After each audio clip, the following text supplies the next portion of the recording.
салом тамошобини азизу арҷманд ва ҳушманди ютуб канали мо. Ин навбат тасмим гирифтем ки шуморо бо бунёди меҳмонхонаҳои замонавии шаҳри Душанбе шинос намоем.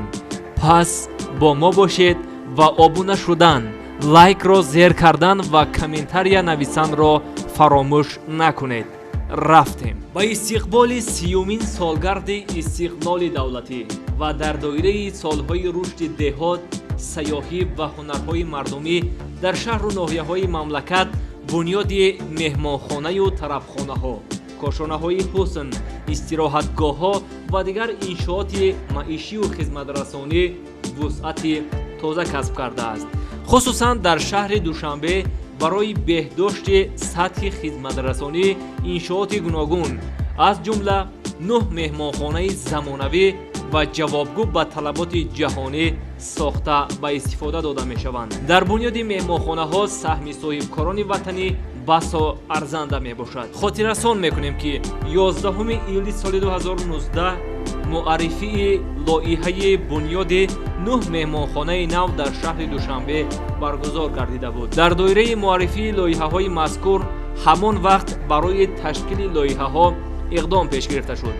марҳила ба марҳила самти бунёди меҳмонхонаҳо вусъат пайдо карда то кунун як қатор иншооти соҳа қомат афрохт ва кор дар баъзеи онҳо дар ҳоли анҷомёбӣ қарор дорад. дар давоми 2 сол дар пойтахти мамлакат сохтмони 9 меҳмонхонаи замонавӣ бо 630 ҳуҷра барои қабули беш аз 1000 нафар дар як вақт пешбинӣ шудааст.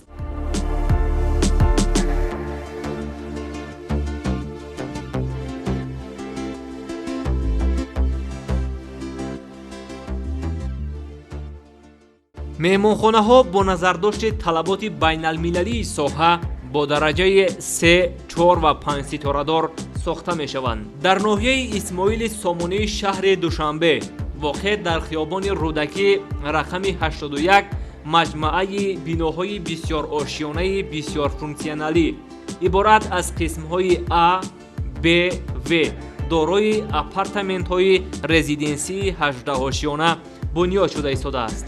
дар ҷузви А ва Б меҳмонхонаи замонавии 20-ошиёна ба нақша гирифта шудааст. бо назардошти талабот дар ҷузви Б бошад марказҳои хизматрасонии маишӣ дар 4-ошиёнаи аввал таваққуфгоҳи 3 сатҳа ва ошхона сохта мешавад. дар лоиҳаи иншоот риояи талаботи байналмилалии хизматрасонӣ дар шароити меҳмонхона ва унсурҳои меъмории миллӣ ба инобат гирифта шудааст. иншооти бунёдшаванда аз хулосаи мусбии экспертизаи давлатӣ гузашта пайваста зери назорати мутахассисони хадамоти назорати давлатии меъморӣ ва сохтмон қарор дорад. мутахассисони хадамоти назорати давлатии меъморӣ ва сохтмонӣ дар асоси нақшаи корӣ дар сохтмони бинои бисёр баландошона воқеъ дар хиёбони Рӯдакӣ 181 ноҳияи исмоили сомонии шаҳри Душанбе оид ба сифати корҳои сохтмонӣ ва санҷиши масъулияти сохтмонӣ назоратро баро мондааст.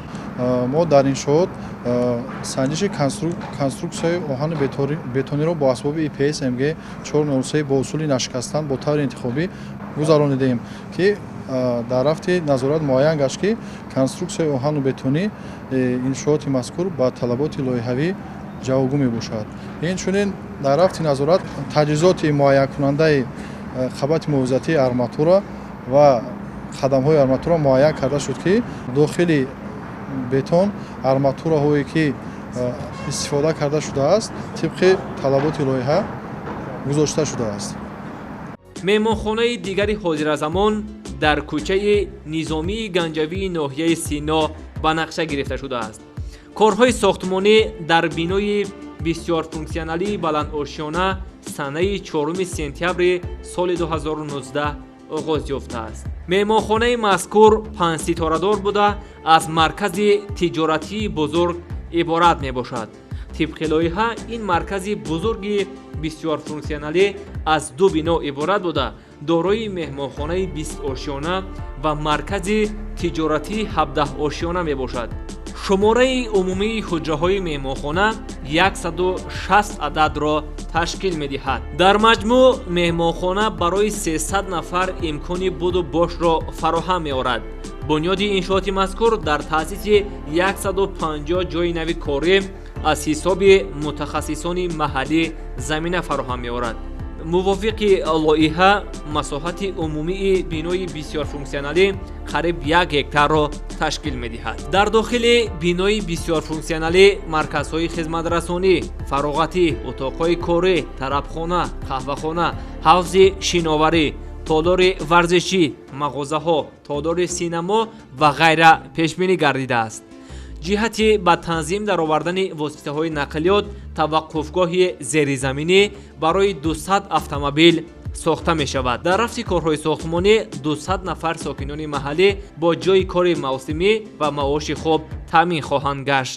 сифати корҳои сохтмонӣ риояи меъёри қоидаҳои шаҳрсозӣ бо тарзи замонавӣ шарқиёна бунёд намудани меҳмонхонаҳо зери назорати қатъии мутахассисони хадамот қарор дошта барои бо сифати баланд ва истифода аз бурдани бинои иншоотҳо чораҳои зарурӣ меандешанд. дар ноҳияи фирдавсии пойтахт бошад, корҳои сохтмонӣ дар меҳмонхонаи замонавӣ бо марказҳои хизматрасонии маишӣ аз рӯи меъёрҳои сохтмонӣ идома дорад.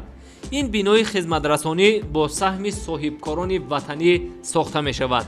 меҳмонхонаи нуошиёна бо назардошти талаботи байналмилалӣ ва мутобиқ ба меъёрҳои марказҳои хизматрасонии сеситорадор бунёд хоҳад шуд. тибқи лоиҳа иншооти муосири хизматрасонии сайёҳӣ аз 115 ҳуҷра бо шароити замонавӣ иборат буда бо имкони қабули 200 нафар дар як вақт бунёд мегардад. дар сохтмон зиёда аз 75 коргар кор карда истодаанд ва ҳозир сохтмончиён дар ошонаи ҳафтум корҳои васлу пайвасткунии арматуру бетонрезии ошонаи ҳафтумро давом дода истодаанд. сохтмончиён бо тамоми шароит муҳайё мебошанд.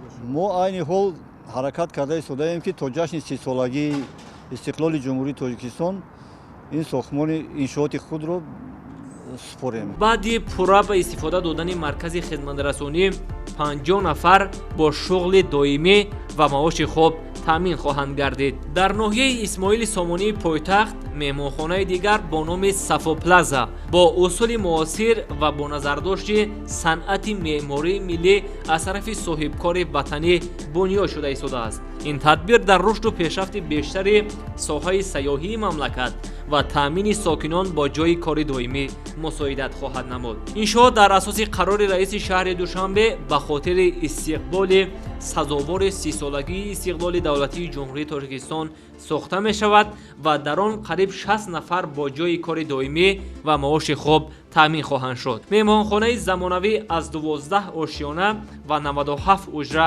иборат мебошад. дар меҳмонхонаи сеситорадор дар як вақт ба 135 нафар хизмат расонида мешавад. меҳмонхонаи сафо плаза аз 12 ошиёна иборат буда дар дохили он аз 97 номер яъне ҳуҷраи 2 нафара мавҷуд мебошад ва дар баъди ба итмом расидани меҳмонхона дар худи меҳмонхона зиёда аз 135 нафар шаҳрвандон бо кори доимӣ таъмин мешаванд. айни ҳол корҳои пардози дохилии бино ва берунаи бино рафта истодааст. дар роиши намои берунаи бино нақши нигорҳои миллии тоҷикӣ истифода бурда мешавад. дар бинои муосир ҳамчунин таъсиси маҷлисгоҳ бо 85 ҷойи нишаст, толори машваратӣ, толори варзиш, кинотеатр, тарабхона барои қабули 80 нафар, қаҳвахона ва ғайра ба нақша гирифта шудааст. дар ороиши намои берунаи бино нақшу нигори миллӣ истифода бурда мешавад. дар ноҳияи исмоили сомонӣ инчунин сохтмони меҳмонхонаи чорситорадор ба роҳ монда шудааст. гарчанде кор дар ин самт дер ҳам оғоз ёфта бошад, вале имрӯз сохтмончиён бо ҳисси баланд ва бо истифода аз маҳорати баланди меъморӣ ҳоло ба корҳои арматурбандӣ машғуланд. меҳмонхона аз 18 ошиёна иборат буда мутобиқ ба талаботи байналмилалӣ бунёд карда мешавад. мутобиқи лоиҳа иншоот дорои 90 ҳуҷра буда дар як вақт ба 300 нафар хизмат мерасонад.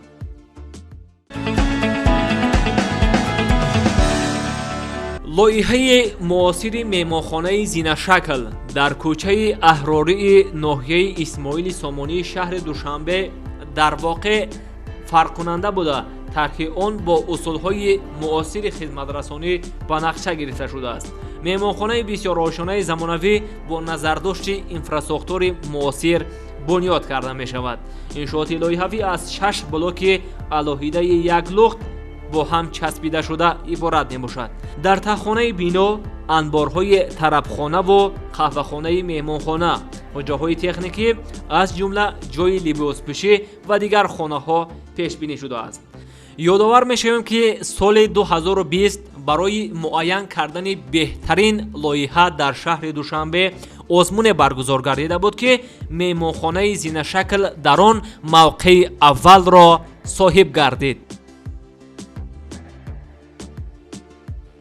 хулоса, меҳмонхонаҳои бунёдшаванда баландошёна буда аз ҳуҷраҳои стандарт, люкс, нимлюкс ва апартамент иборат мебошад ва бо инфрасохтури зарурӣ аз қабили марказҳои савдову хизматрасонӣ, тарабхона, ҳавзи шиноварӣ, маҷлисгоҳ, марказҳои варзишиву дилхушӣ, тиббӣ, ҳаммом, толори синамо ва таваққуфгоҳи зеризаминӣ муҷаҳҳаз мебошанд. мавриди баҳрабардорӣ қарор гирифтани чунин иншоот ҳамчунин барои баргузории чорабиниҳои сатҳи минтақавию байналмилалӣ шароити мусоид фароҳам меорад, зеро дар онҳо барои қабули меҳмонони воломақом ва ҳайатҳои бонуфуз тамоми имкониятҳо фароҳам оварда мешавад. зиёд шудани иншооти гуногунтаинот аз ҷумла марказҳои хизматрасонии маишӣ таконе ба соҳаи сайёҳии мамлакат хоҳад буд ва дар ин замина ҳам ҳусни шаҳри душанбе зебо ва барои сокинони маҳаллӣ ҷойҳои нави корӣ фароҳам оварда мешавад. саломат бошед.